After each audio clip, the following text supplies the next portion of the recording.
Our keynote speaker tonight is the Honorable Kathleen Wynne, Premier of Ontario.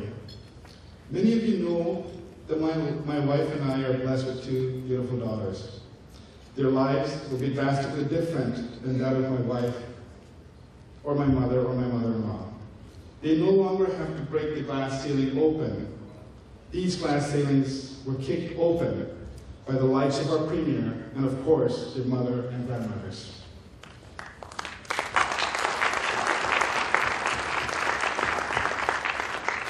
My daughters were born in an era where the United Nations High Commissioner for Human Rights, the third highest office with the UN, is held by Her Excellency Nami Pillay, a South African-born Tamil woman. The Chief Operating Officer of Pepsi, Indira Krishnamurti Nui, is a Tamil woman of Indian descent. The President of the University of Alberta, Indira Samarasekera, is a Tamil woman from Jaffna. And some of you may rightfully ask, are any of the men doing anything? A month after my eldest daughter Valerie was born, Barack Obama was elected the President of the United States of America, the first black president in its history.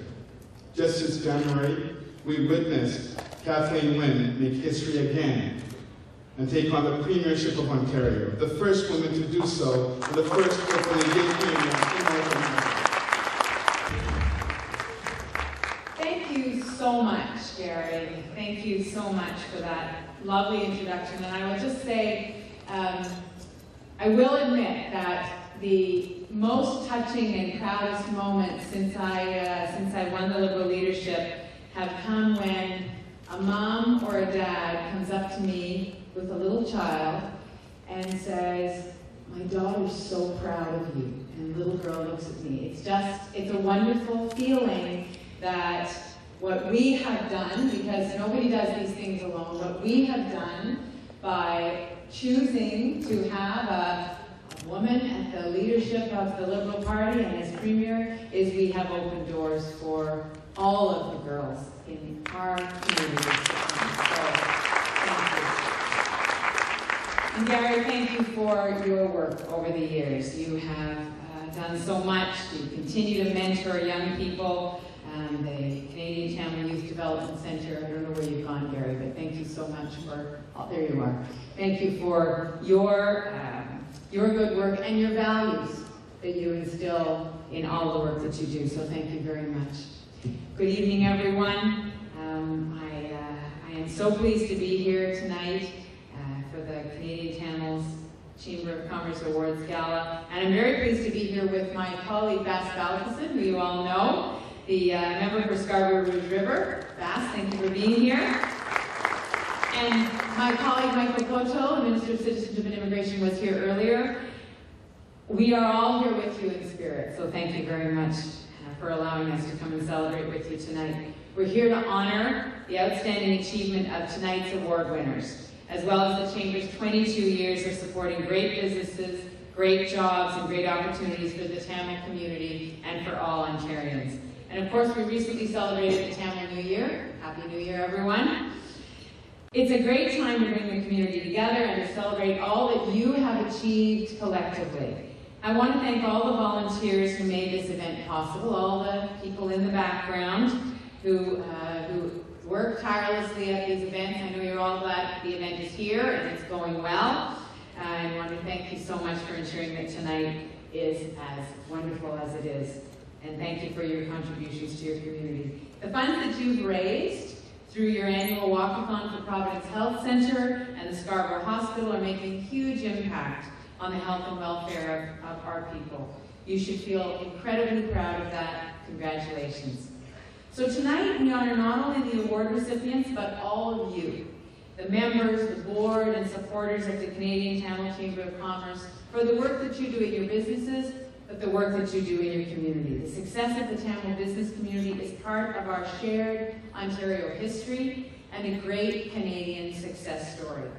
So many people here tonight arrived in Canada as individuals or as families with next to nothing and overcame great obstacles to settle in your new home. Many of you fled a civil war to come here and start all over again.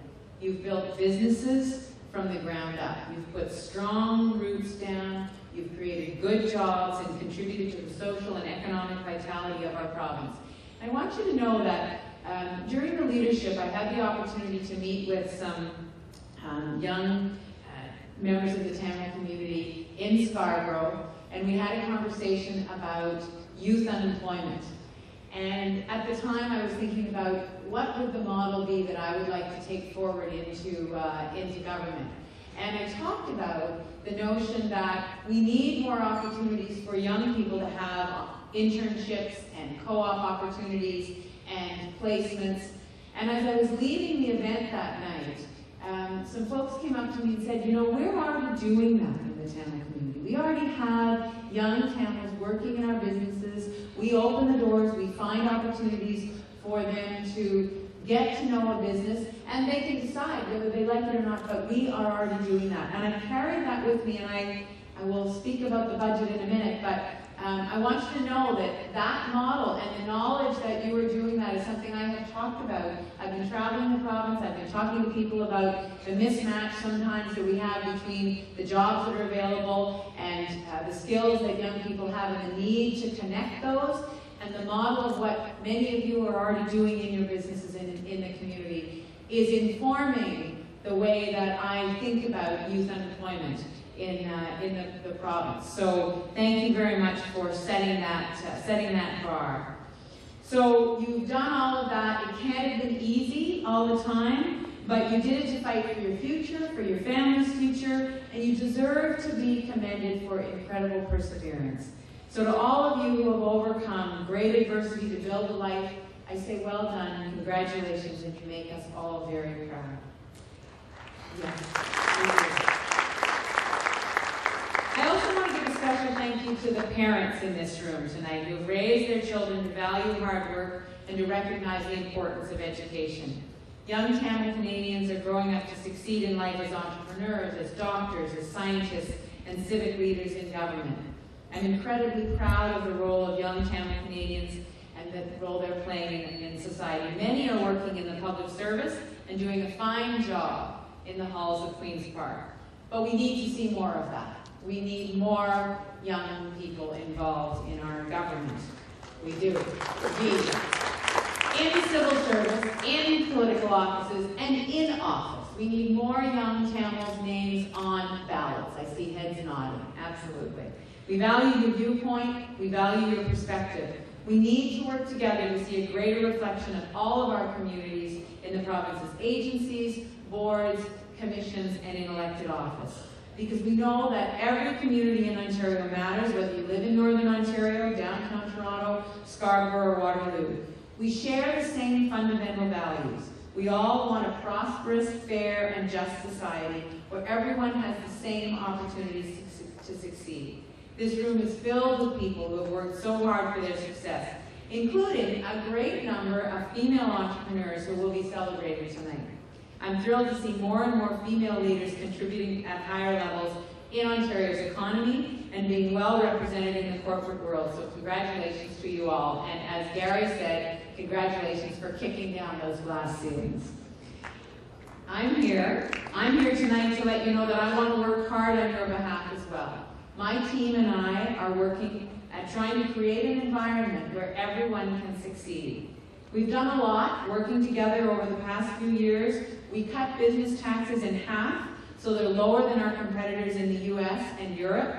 And this helped Ontario to recover all the jobs lost during the global recession and to gain back many more. Since the recession, our pace of recovery in Ontario has exceeded the United Kingdom and the United States. And in fact, in North America, we're one of the top destinations for foreign investment. We have the biggest mining sector, and we're #1 automaker. Ontario is truly standing tall on the world stage, but we need to do even more to stay competitive.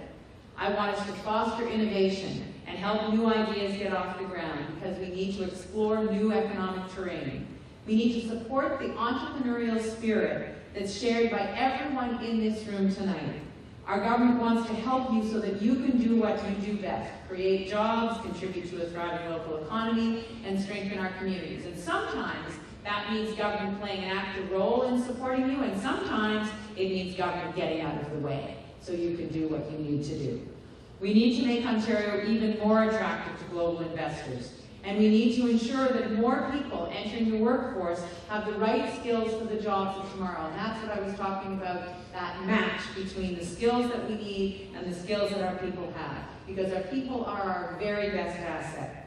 Ontario boasts a proud tradition of success in finance, an innovative world-leading tech sector, and strong service industry. We need to help each sector grow even more to strengthen our province. So to do this, we're going to be working to empower our people and our communities.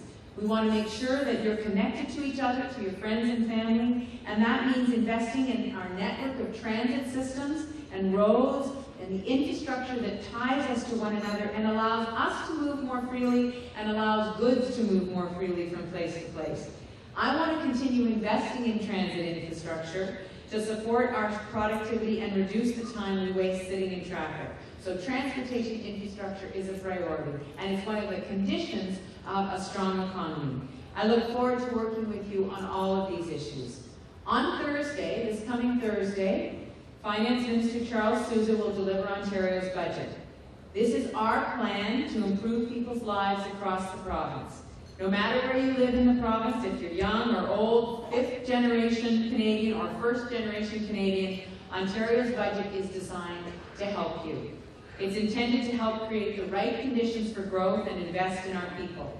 And there will be a lot of talk about whether it's a Liberal budget or it's an NDP budget or it's a Conservative budget.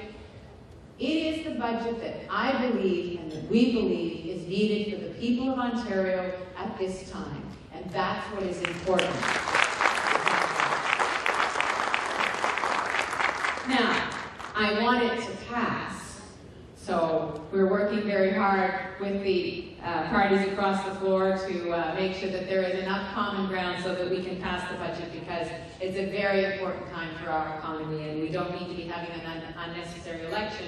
We need to be getting down to the business of governing. So I'm very excited about our plan. It's going to create jobs if it passes for young people and continue our investment in healthcare and education to give your families the care and support that they need. I know that you have all worked very hard, and I want to offer you my support in return for that hard work. We're going to make sure that the Tamil community and every community in Ontario has a bright future before it, because that's what you deserve, that's what you've worked for. So thank you once again for inviting me to speak here tonight. Thank you for allowing me to be part of this celebration, and thank you so much for allowing me to work with you as we build a stronger, fair, and more prosperous Ontario. Thank you very much. Nandri.